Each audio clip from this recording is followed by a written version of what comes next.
네, 코로나19 통합뉴스룸 정원효수입니다. 오늘 국내 코로나19 신규 확진자는 1,053명으로 나흘째 1,000명대를 기록했습니다. 위중증 환자도 하루 사이에 29명 늘면서 또다시 역대 가장 많은 수준인데요.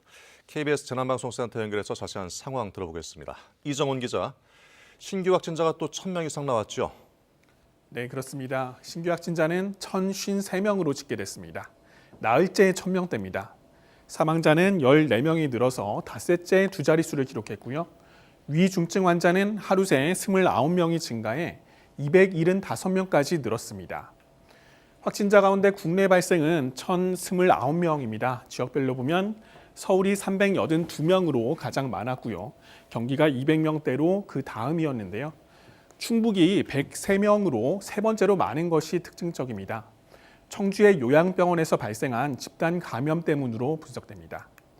신규 확진자 수는 지난달 초만 해도 하루 100명 안팎이었는데요. 이달 초에는 500명 안팎까지 늘었고요. 최근엔 계속해서 하루 1,000명대의 확진자가 나오고 있습니다. 이 확진자 수는 선으로 표시된 검사 건수와 비슷하게 증가해 왔는데요. 다만 최근 며칠간은 검사 건수는 하루 5만여 건으로 크게 늘어난 데 비해 확진자 수는 증가세가 주춤한 모습이죠. 최근 검사 건수가 늘어난 건 방역당국이 숨은 감염자를 찾기 위해 이번 주부터 수도권에서 임시검사소를 운영하고 있기 때문입니다. 닷새 동안 12만 건 가까운 검사에서 286명의 확진자를 찾아냈는데요. 양성률은 0.24%로 전체 양성률보다는 상대적으로 낮습니다만 우리 사회 곳곳에 적지 않은 숨은 감염자가 존재할 수 있다는 의미여서 걱정스러운 상황입니다. 네, 그나마 최고점에서 더 늘지는 않고 있지만 중환자 수가 계속 급증하는 게 큰 걱정이네요. 네, 그렇습니다. 위중증 환자는 확진자가 증가한 뒤 어느 정도 시차를 두고 늘어나기 마련인데요. 그러다 보니 최근 들어 중환자가 급증하는 양상입니다. 어제 하루 29명이 증가해 이제 275명까지 늘었습니다. 위중증 환자를 연령대별로 보면 물론 고령층이 많습니다. 60대 이상이 전체의 85%가 넘는데요. 상대적으로 젊은 50대도 11%대로 적지 않습니다. 여기에 최근에는 20대와 30대에서도 중증으로 악화한 사례가 발생했는데요. 젊은 층에서도 증상이 약하다고 방심하지 말고 나와 이웃을 위해 방역수칙 꼭 잘 지키셔야겠습니다. 지금까지 재난방송센터에서 KBS 뉴스 이정훈입니다. 네, 정부는 이번 주말이 거리두기 단계 조정 여부를 판가름하는 중대 분기점이 될 것이라며 방역에 힘을 모아달라고 거듭 요청했습니다. 김지선 기자의 보도입니다. 코로나19 확산세가 이어지면서 정부가 거리두기 단계 상향을 고심하고 있습니다. 성탄절 연휴, 새해 연휴를 앞두고 있는 만큼 특히 이번 주말이 중대한 분기점이 될 것이라고 했습니다. 이번 주말은 거리두기 단계 조정 여부를 판가름하는 중대한 분기점이 될 것입니다. 국민 모두가 참여 방역 실천에 힘을 모아주시기를 간곡히 당부드립니다. 정부는 성탄절을 한 주 앞두고 종교시설에서 비롯된 확진자 수가 2주 전에 비해 5배나 늘어난 점을 우려했습니다. 각 종단에선 연말연시 종교 행사를 비대면 온라인으로 전환하고 소규모 모임, 식사 금지 등 방역 수칙을 철저하게 지켜달라고 요청했습니다. 또 최근 스키장 집단 감염에 대해서도 겨울철 레저 시설이 코로나19 확산의 기폭제가 될 수 있다고 지적했습니다. 줄을 서거나 인파가 몰리는 곳이 많아 거리두기가 제대로 지켜지기 어렵고 직원들도 함께 숙식을 해결하는 경우가 많아 감염에 취약한 시설이란 겁니다. 스키장 인근에서 성업 중인 공유 숙소, 이른바 시즌방에 대해서도 감염 위험이 매우 큰 만큼 실효성 있는 방역 대책을 조속히 마련하겠다고 밝혔습니다. 정부는 올해만큼은 서로의 안전을 위해 조용하게 연말을 보내달라. 몸은 멀지만 마음은 더 가까운 연말연시를 보내달라고 거듭 요청했습니다. KBS 뉴스 김지선입니다. 정부는 여전히 거리두기 3단계 상향 여부를 고심하고 있는데요. 경제적으로 막대한 피해가 우려되기 때문에 전문가와 각 지자체의 의견을 폭넓게 모으고 있습니다. 필요할 경우에는 과감하게 결단을 내리겠지만 일단 현재의 강화된 거리두기 단계에서 확산을 차단하는 게 최우선 목표라고 강조했습니다. 그러면서도 3단계 격상에 대비해 세부 시행 방안을 준비하고 있는데요. 김세희 기자가 그 내용 설명해드리겠습니다. 최근 일주일간 하루 평균 확진자는 약 934명입니다. 확진자 증가 규모만 보면 3단계 상향 기준에 해당합니다. 여기에 방역 통제 역량, 중환자 치료 역량 등이 함께 고려됩니다. 정부는 3단계로 올릴 경우를 대비해 세부안을 마련 중입니다. 3단계에선 생필품, 의약품 구매를 제외한 상점이나 영화관, 결혼식장, 미용실, PC방 등 모든 다중이용 시설의 영업이 중단됩니다. 소형마트나 편의점의 영업은 허용되지만 입장 인원은 제한될 것으로 보입니다. 대형마트는 원래 영업이 금지되지만 생필품 구매에 한해 허용하는 방안이 추진 중입니다. 식당과 카페는 포장과 배달만 가능하고 시간에 상관없이 매장 안 음식 섭취를 금지하는 안을 논의 중입니다. 이렇게 되면 전국 203만 개 다중이용 시설의 영업이 제한되거나 금지됩니다. 결혼식 등 각종 모임과 행사도 현실적으로 불가능해집니다. 당초 3단계 시 10명 이상 모임과 행사가 금지인데 5명으로 강화될 전망입니다. 이 서민층의 경제적 피해를 야기시키면서 감염 확산을 차단하는 것보다는 현재 2단계에서 국민들과 정부가 힘을 합심하여 유행을 차단하는 것이 최선입니다. 정부는 3단계 격상이 필요할 경우 신속하고 과감하게 결정하겠다는 입장입니다. 다만 국민들이 공감할 수 있도록 치밀하게 준비하고 충분히 예고하겠다고 밝혔습니다. 국민의 호응과 참여 없이는 거리두기 자체가 공허한 조치인 만큼 사회적 공감대가 충분히 확보되어야 합니다. 정부는 현재의 거리두기 단계를 제대로 이행하는 게 우선이라며 모든 행정력을 총동원해 실천력을 높이는 데 집중하겠다고 강조했습니다. KBS 뉴스 김세희입니다. 네, 숨은 감염자를 찾기 위해서 정부는 확산세가 집중된 수도권에 임시 선별검사소를 열고 오늘로 엿새째 운영하고 있습니다. 지금 임시 선별검사소 한 곳에 취재기자 나가 있는데요. 김비철 기자, 지금 어디에 나가 있습니까? 네, 저는 서울광장에 마련된 임시검사소에 나와 있습니다. 영하권의 추운 날씨에도 아침부터 검사 줄이 이어졌는데요. 지금은 점심시간이라서 줄은 사라졌지만 벌써 여기서 370명이 검사를 마쳤습니다.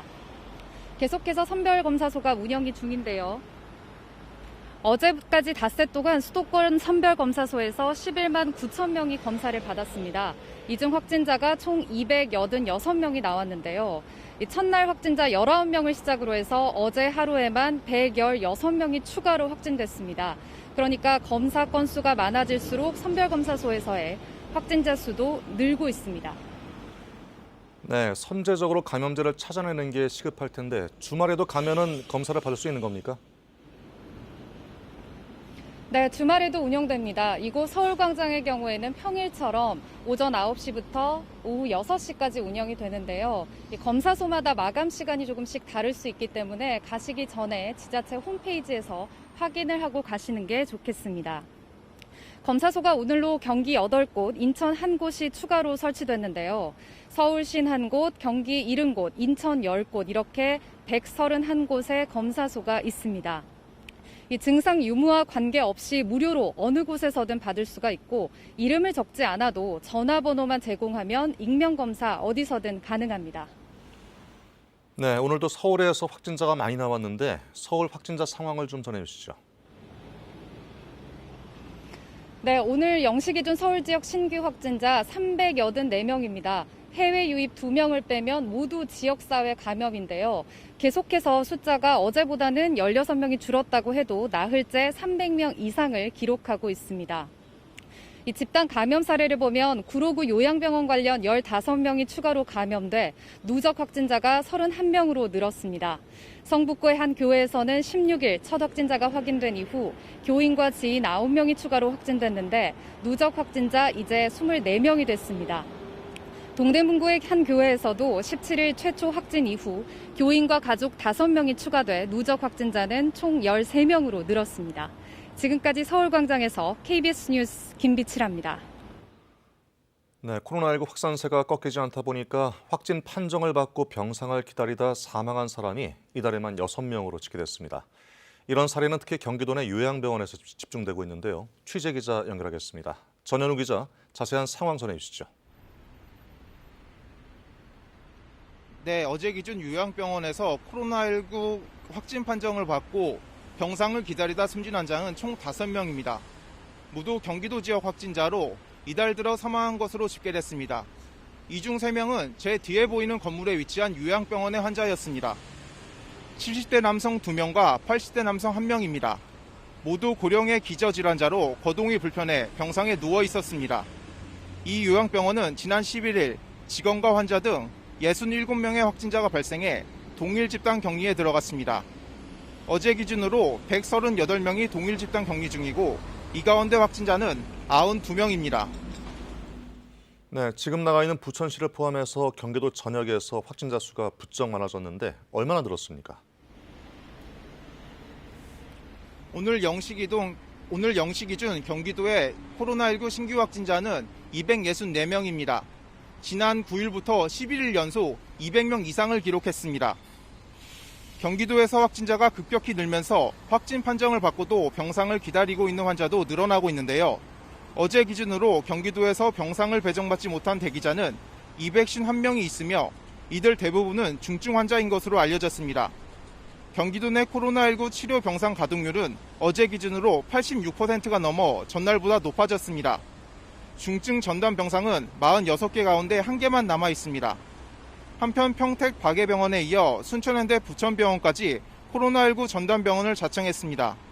다음 주부터는 경기도 지역의 병상에 숨통이 트일 것으로 전망되는 이유입니다. 지금까지 경기도 부천시에서 KBS 뉴스 전현우입니다. 병상 배정이 늦어지면서 환자가 집에서 숨진 데 대해 서울시는 무거운 책임을 통감하고 있다며 공식 사과했습니다. 병상을 계속 늘리고는 있지만 확진자 증가세가 급격하다 보니까 자택에서 이틀째 대기하는 확진자가 서울에만 200명이 넘는다고 합니다. 구경아 기자의 보도입니다. 서울 의료원에 설치된 컨테이너식 이동병상 48개는 환자 받을 준비를 마쳤습니다. 서울시립 서북병원에도 이동병상 42개를 추가 설치하기 시작했습니다. 전염 우려가 제기된 공동화장실 대신 병상당 개별 화장실이 마련됐고 음압 장비도 갖췄습니다. 병상을 기다리던 환자가 숨진 데 대해선 공식 사과했습니다. 깊은 애도를 표하고 또 무거운 책임감을 또 통감합니다. 감염병 전담 병상들도 지금 계속 확보 노력을 하고 있지만은 지금 여전히 모자라는 상황이고요. 이처럼 병상을 늘리려는 노력은 계속되고 있지만 이틀 이상 집에서 병상을 기다리는 환자가 서울만 227명에 달할 정도입니다. 서울 시내 신규 확진자들 가운데 매일 350병상이 배정되고 있지만 확진자 수가 하루 400명에 육박하면서 과부하가 걸린 겁니다. 이에 따라 정부는 수도권 코로나19 공동대응 상황실의 역할을 강화하기로 했습니다. 환자 전원을 담당하는 공보의를 2명 더 배치하고 병상 배정 인력도 10명 늘리기로 했습니다. 서울시도 상황실 근무자를 늘려 자치구의 대기 환자 모니터링을 강화한다는 계획입니다. 중증 환자를 위해 서울 아산병원이 3개 병상을 늘리고 세브란스와 건국대병원도 4개 병상을 제공하기로 하는 등 민간 병원의 협력도 이어지고 있습니다. KBS 뉴스 구경화입니다. 네, 밤사이 충북에서는 확진자가 100명 가까이 더 나왔습니다. 집단 감염이 확인된 요양시설과 병원에서 집중적으로 확인됐는데요. 현장 취재 기자 연결합니다. 민수아 기자, 충북 지역 상황 전해주시죠. 네, 저는 집단 감염이 발생한 충북 청주 참사랑 요양원 앞에 나와 있습니다. 이 요양원에선 최근 사흘 동안 61명이 확진 판정을 받았는데요. 특히 지난 밤 사이에만 47명이 더 늘었습니다. 입소자 41명과 요양보호사 6명입니다. 이곳에선 지난 17일 50대 직원이 가장 먼저 확진됐는데요.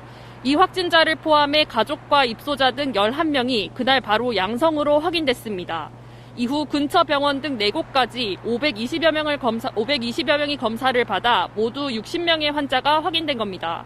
청주시는 이들 가운데 41명은 입원 환자였다고 밝혔습니다. 이동 경로가 없어 지역사회 전파 가능성은 낮은 것으로 보고 있습니다. 아직 정확한 감염 경로는 확인되지 않는 가운데 이 시설은 현재 동일 집단 격리 중입니다. 충북 음성의 한 병원에서도 밤사이 30명이 추가로 확진 판정을 받았습니다. 이 병원의 누적 확진자가 이틀 새 36명까지 늘었는데요. 이 병원은 앞서 협력 관계인 괴산 성모병원의 확진자가 나와 같이 전수검사가 이뤄졌습니다.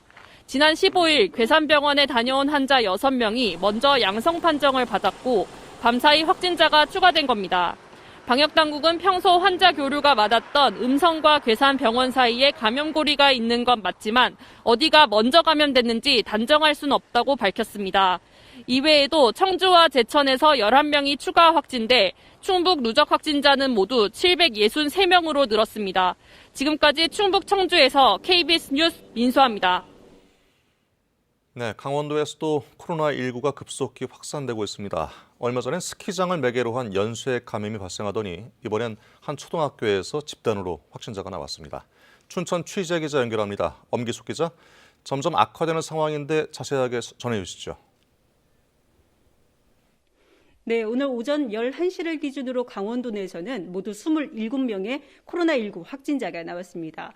시군별로 보면 동해에서 23명, 또 횡성군에서 4명의 확진자가 각각 나왔습니다. 먼저 동해시의 경우에는 동해중앙초등학교 한 곳에서 확진자가 잇따라 나왔습니다. 이 학교에 다니는 학생 21명과 교직원 2명이 각각 확진 판정을 받았습니다. 이 학교에서는 이틀 전인 이달 17일 학생 1명과 교육활동 보조 인력인 50대 1명 등 2명이 확진 판정을 받았습니다. 이에 따라 동해중앙초등학교 학생과 교직원 전체에 대해 코로나19 진단검사를 실시했더니 이렇게 환자가 있다는 겁니다. 검사를 받은 사람 가운데 10여 명에 대해서는 아직 결과가 안 나온 상태입니다. 동해시와 교육당국은 확진자에 대한 병상 배치 계획을 포함해서 학사 운영 계획에 대해서도 논의하고 있습니다. 네, 얼마 전에 강원도 평창의 스키장에서 한꺼번에 많은 확진자가 나왔었는데 지금 상황은 어떻습니까? 네, 평창 용평 스키장을 중심으로 하는 확산세는 지금은 조금 주춤한 상태입니다. 이 평창 용평 스키장과 직간접적으로 관련된 확진자는 지금까지 모두 18명 정도인 것으로 잠정 집계되고 있습니다. 이 스키장에서는 이달 13일 최초로 확진자가 나왔었는데요. 이 스키장에서 일하는 단기 근로자였습니다. 그 이후 코로나19 진단검사가 확대되면서 임시직 직원들이 추가로 확진을 받았고 이어서 이들이 이용했던 PC방, 다시 이 PC방을 이용한 사람 등으로 연쇄 감염이 이루어졌습니다. 이에 따라서 용평 스키장에 대해서는 현재 거리두기 2.5단계가 적용되고 있습니다. 이에 따라 밤 9시 이후에는 아예 영업이 금지됐습니다. 또 스키장 인근의 평창군 대관령면 지역 주민 6천여 명에 대해서도 코로나 진단검사가 진행되고 있습니다. 그런가 하면 강원도 횡성의 한 교회에서도 확진자가 나와 관련자들에 대한 전수검사가 실시됐는데요. 지금까지 4명이 추가로 확진 판정을 받았습니다. 이 밖에 강릉과 원주 등 강원도 곳곳에서 산발적으로 확진자가 한두 명씩 계속 나오고 있습니다. 지금까지 강원도청에서 KBS 뉴스 엄기숙입니다. 네, 이번엔 의학 전문 기자와 함께 코로나 상황을 좀 짚어보겠습니다. 이충원 기자, 확진자 현황부터 다시 한번 정리해 볼까요? 예, 좀처럼 확진자가 줄지 않고 있습니다. 나흘째 1000명대를 기록하고 있습니다. 네. 국내 발생만 또 1000명이 넘어서 1029명인데 서울이 382명이니까 역대 네 번째로 많은 숫자라고 합니다. 경기도가 264명, 인천 46명, 그래서 수도권만 692명으로 전체 확진자 67%를 차지하고 있습니다. 네. 현재 13,500명이 넘는 분들이 격리 치료를 받고 있는 상황이고요. 위중증은 하루 새 29명이나 늘었습니다. 그래서 275명이 됐고 사망도 14분이 돌아가셔서 누적으로 659명, 1.36%의 치명률을 보이고 있는 상황입니다. 위중증 환자와 사망자가 늘고 있는 추세가 참 걱정스럽네요. 지금 확진자 추이는 어떻게 보십니까? 오늘 보면 좀 특이한 것이 비수도권만, 그러니까 수도권이 아닌 지역만 300명을 넘어섰습니다. 네.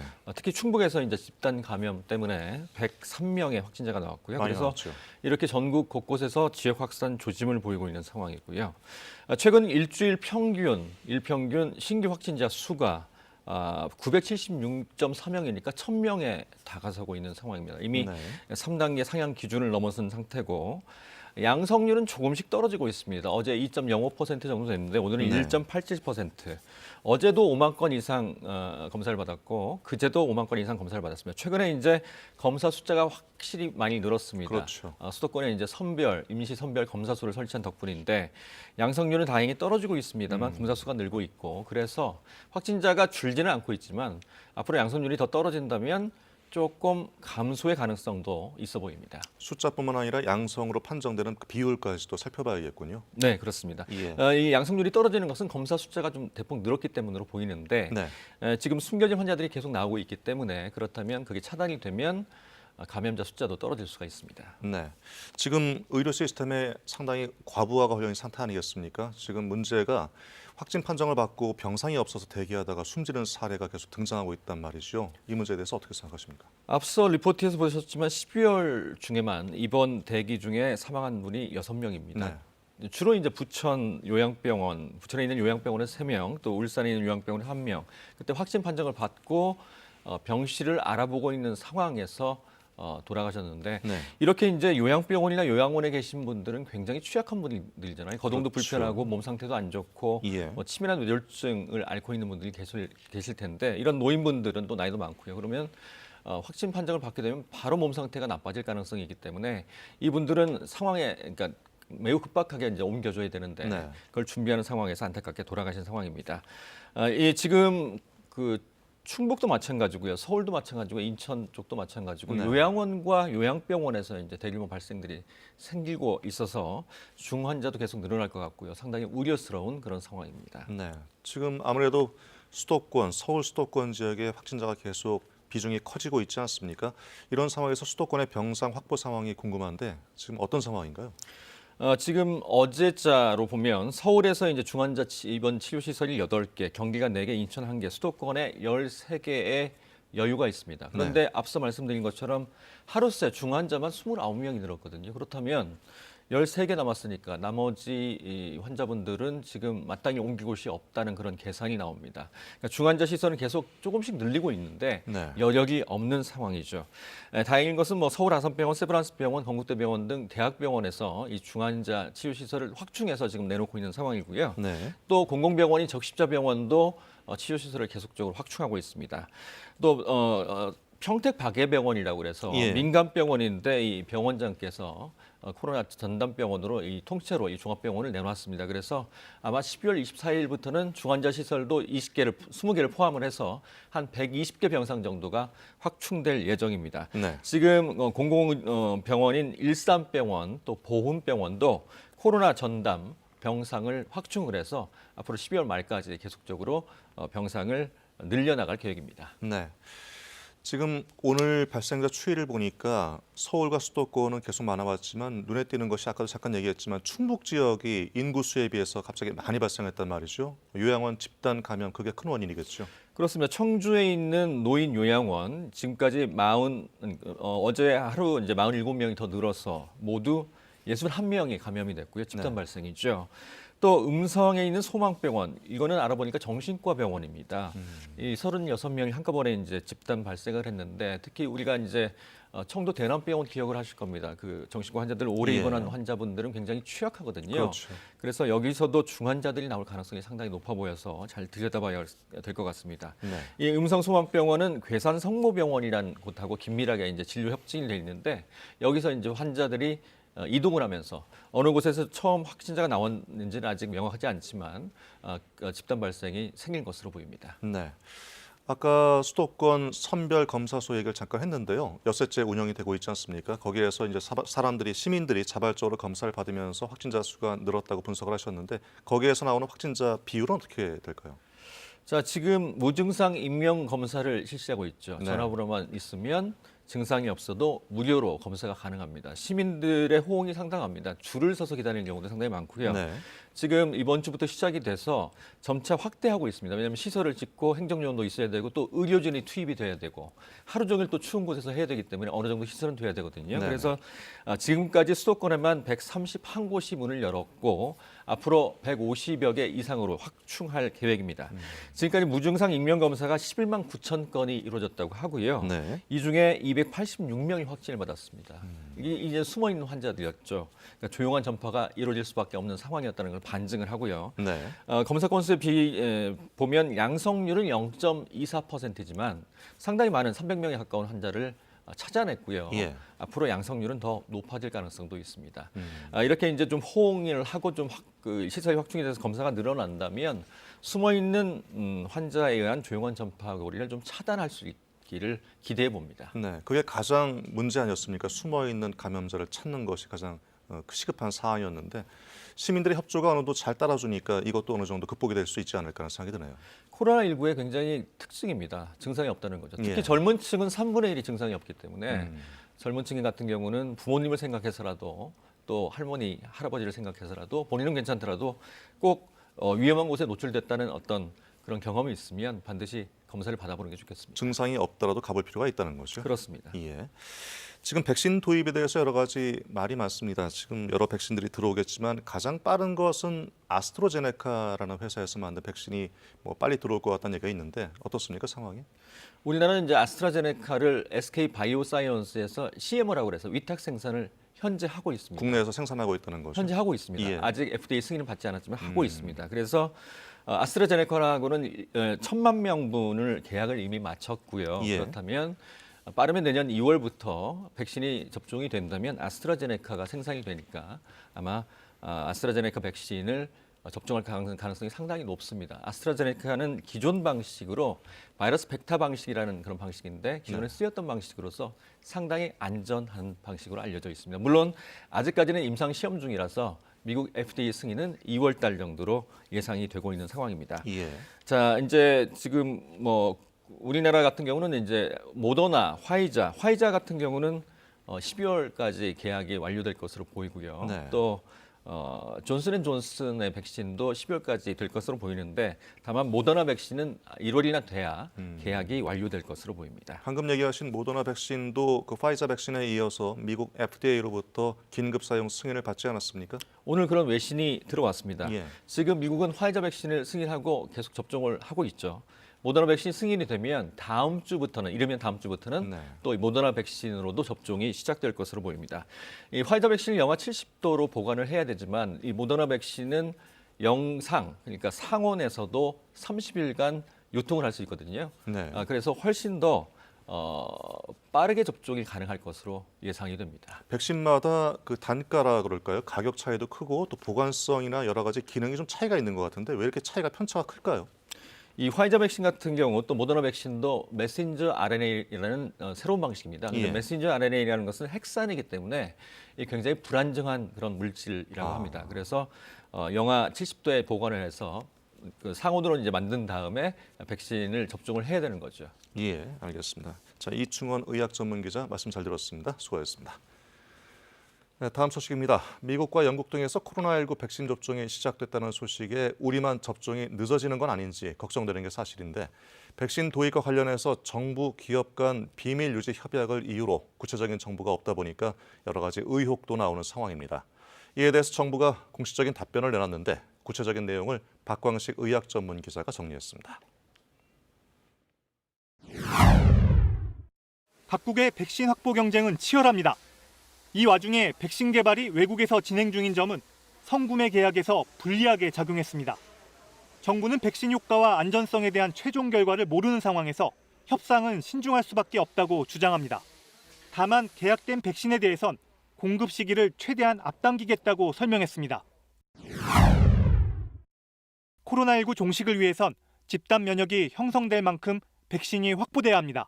이론적으로 전체 인구의 60%, 우리나라는 3천만 명 정도 접종하면 충분합니다. 현재 정부는 이보다 많은 4,400만 명분을 확보한 상태입니다. 따라서 백신은 부족하지 않다는 겁니다. 그런데 여러 나라들이 전체 인구의 2배가 넘는 백신을 성구매한 이유는 뭘까? 2배, 6배 이렇게 이야기하는 부분은 성구매하겠다라는 이야기입니다. 실제 그게 구매로 연결되는 물량이 아닙니다. 공급되는 백신의 양은 공개하지 않습니다. 실제 구매로 연결되는 여부는 다시 검증하는. 정부가 제약사별로 확인한 결과 공급 물량이 줄 가능성은 없는 것으로 파악했습니다. 일부 제약사의 경우 미국 외 지역에서도 백신을 생산하기 때문입니다. 특히 아스트라제네카 백신의 경우 초기 물량은 한국에서 위탁 생산된 제품이 공급될 예정입니다.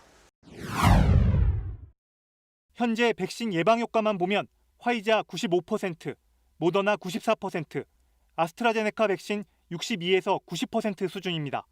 앞선 두 백신의 효과가 뛰어난 탓에 아스트라제네카 백신이 떨어져 보이는 게 사실입니다. 하지만 세계보건기구는 백신 예방 효과가 50%만 넘어도 충분하다고 지적합니다. 실제로 우리가 해마다 맞는 독감 주사도 예방 효과가 70% 수준입니다. 단기적으로 백신의 효과가 관심을 받겠지만 장기적으론 안전성이 관건입니다. 이런 관점에서 우리나라가 선구매한 아스트라제네카 백신은 세계적인 의학저널 랜싯을 통해 안전성이 확인된 바 있습니다. 미국 정부의 백신 개발 책임자가 한 언론 인터뷰에서 아스트라제네카 백신은 내년 2월 긴급 사용 승인 예정이라고 밝힌 바 있습니다. 영국이나 유럽에선 이미 허가를 위한 사전 검토가 진행 중인 상황. 미국보다 빨리 승인될 수도 있습니다. 정부는 각 나라의 승인 여부를 참고하는 한편 우리 나름대로 효과와 안전성을 따져 백신 수급에 차질이 없도록 한다는 방침입니다. KBS 뉴스 박광식입니다. 마이크 펜스 미국 부통령과 낸시 펠로시 미 하원의장이 행정부와 의회 고위 인사로는 처음으로 백신을 접종했습니다. 당초 접종 후순위로 거론됐던 연방정부와 의회 인사들의 이번 접종은 안전성 우려 때문에 망설이고 있는 국민들을 안심시키기 위한 조치로 보입니다. 워싱턴에서 금철영 특파원이 보도합니다. 마이크 펜스 미 부통령이 연방 고위 인사로는 처음으로 백신을 맞았습니다. 부인 캐런 펜스 여사 그리고 제롬 애덤스 공중보건서비스 단장도 함께 백신을 접종했습니다. 일부 미국 방송은 접종 장면을 생중계하기도 했습니다. 연방정부와 의회 인사들은 가장 마지막에 백신을 맞는 안이 검토됐었지만 백신 안전에 대한 우려가 제기되면서 먼저 접종하는 것으로 결정됐습니다. 백신 보급이 시작됐음에도 여전히 미국에선 백신 접종을 망설이는 사람들의 비율이 30%대에 달하는 실정입니다. Karen and I were more than happy to step forward before this week was out to take the safe and effective coronavirus vaccine that we have secured and produced for the American people. 미 의회에선 낸시 펠로시 하원 의장이 백신을 접종했습니다. 펠로시 의장은 백신을 맞은 뒤 자신의 접종 모습을 트위터에 올리기도 했습니다. 바이든 미 대통령 당선인은 다음 주에 백신을 맞을 예정입니다.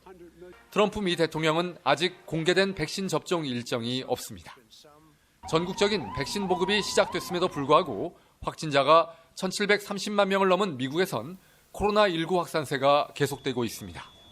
보건 전문가들은 내년 1, 2월까지는 미국 내 확산세가 이어질 것으로 보고 있습니다. 하지만 이후 확산세를 꺾기 위해선 백신 접종이 적극적으로 이루어져야 한다고 강조하고 있습니다. 워싱턴에서 KBS 뉴스 금철영입니다. 미국 식품의약국 FDA가 미국 제약사 모더나가 개발한 코로나19 백신의 긴급 사용을 승인했습니다. 앞서 파이자 바이오엔테크의 백신에 이어서 FDA가 승인한 두 번째 백신입니다. 이에 따라 CDC, 즉 미국 질병통제예방센터 예비접종자문위원회의 사용 권고에 이어 CDC 국장이 최종 승인을 하게 되면 모더나 백신도 일반인 접종이 가능해집니다. 미 보건당국은 화이자와 모더나 백신을 포함해 올해 안에 백신 4천만 회 접종분을 미국 전역에 배포할 계획입니다. 코로나19 관련 글로벌 백신 공급기구인 코백스 퍼실리티가 20억 회분에 가까운 백신을 확보했다고 DPA 통신 등이 보도했습니다.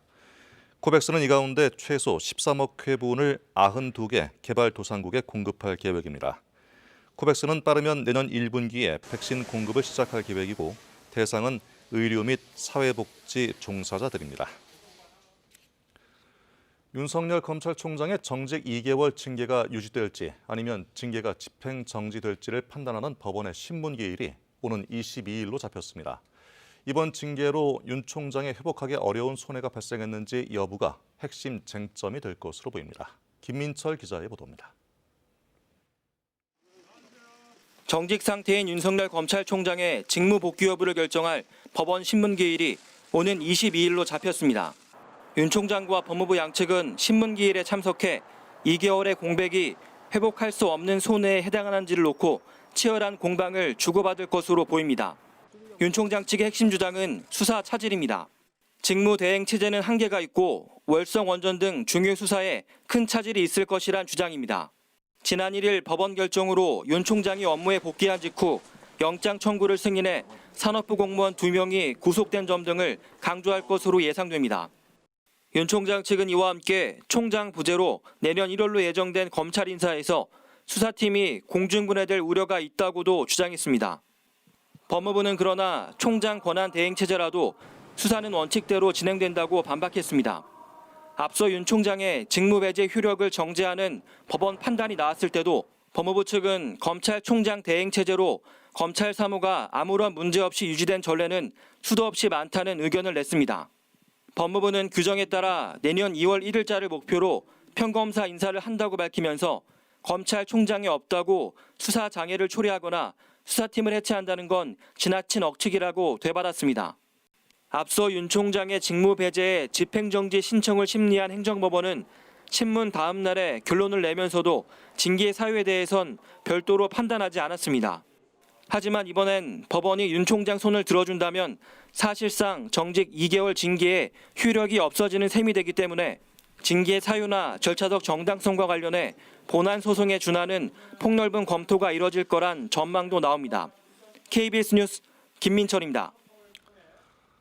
이용구 법무부 차관이 변호사 신분이던 지난달 술에 취해 택시기사를 폭행한 사실이 뒤늦게 알려졌습니다. 서울 서초경찰서에 따르면 이 차관은 지난달 초 밤늦게 서초구의 한 아파트에서 택시기사의 멱살을 잡았습니다. 사건 발생 며칠 뒤 택시기사는 경찰에 출석해 처벌을 원치 않는다고 말한 것으로 알려졌습니다. 이에 따라 경찰은 반의사 불벌죄인 단순 폭행죄로 판단하고 이 차관에 대한 형사 입건 없이 사건을 내사 종결로 처리했습니다. 법무부는 이 차관이 별다른 입장을 내놓지 않았다고 밝혔습니다.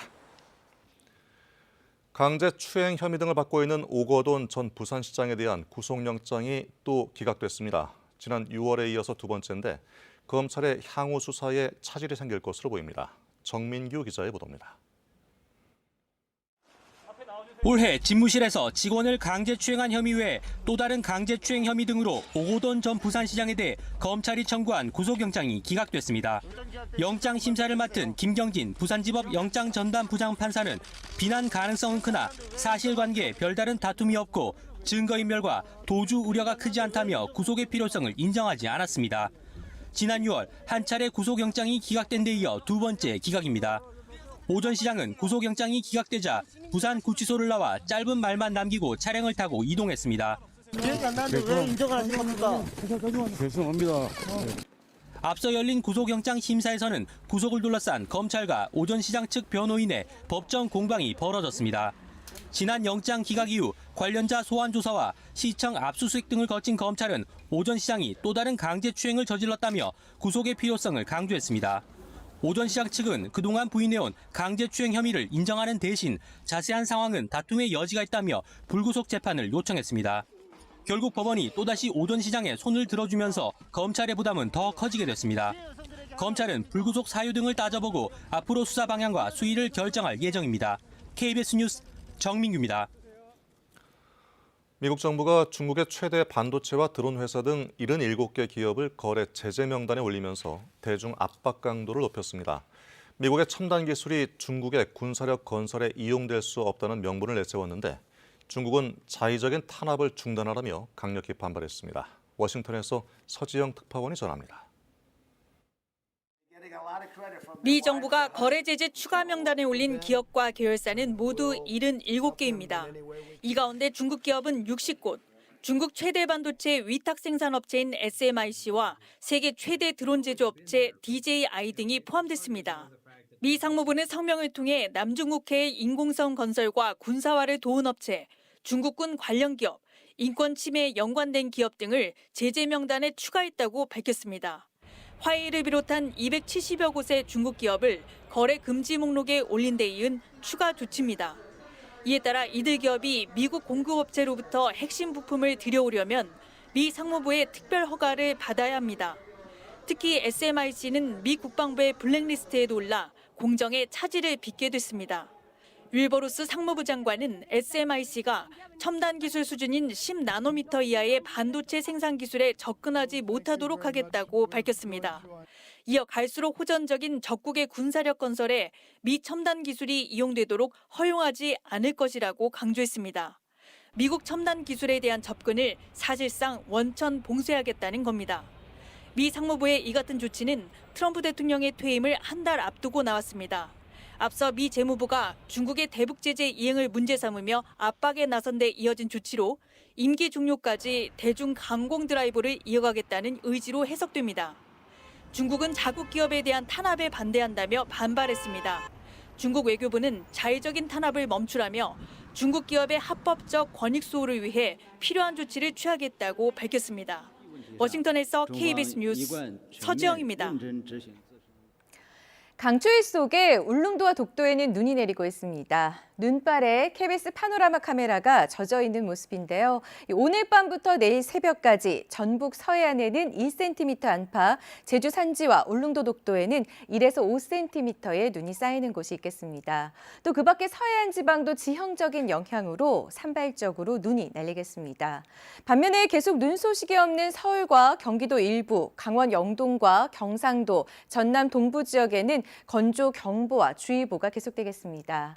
오늘 아침 한파 경보가 발효된 곳이 있습니다. 경기 북부와 강원 영서, 충북 북부와 경북 북부 내륙 지역에는 한파 경보가 내려진 가운데 아침 최저 기온이 영하 15도 안팎까지 떨어진 곳이 있는데요.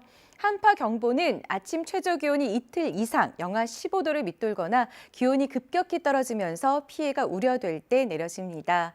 한파특보가 내려진 가운데 아침 기온을 보시면 철원이 영하 16.3도, 서울이 영하 9.6도로 중부지방은 어제보다 4도에서 9도 정도 낮은 데다 차가운 바람이 불면서 몸으로 느끼는 체감 추위는 더욱 심했습니다. 오늘은 낮에도 서울이 영하 2도 등 중부지방은 영하권을 벗어나지 못하겠습니다. 서울의 아침 기온 내일은 영하 7도, 모레는 영하 6도로 월요일인 모레까지는 평년 이맘때보다 추운 날씨가 이어지겠습니다. 오늘은 전국이 대체로 맑겠지만 충남과 전라도, 제주도는 구름이 많은 가운데 눈이 오는 곳이 있겠습니다. 동쪽 지방은 맑고 건조한 날씨가 이어집니다. 낮 최고 기온은 서울이 영하 2도에 머물겠고 바람이 불어 체감 온도는 영하권을 맴도는 곳이 많겠습니다. 바다의 물결은 먼 바다를 중심으로 3, 4m까지 매우 높게 일겠는데요. 현재 제주 남쪽 먼 바다와 동해 먼 바다에는 풍랑주의보가 발효 중입니다.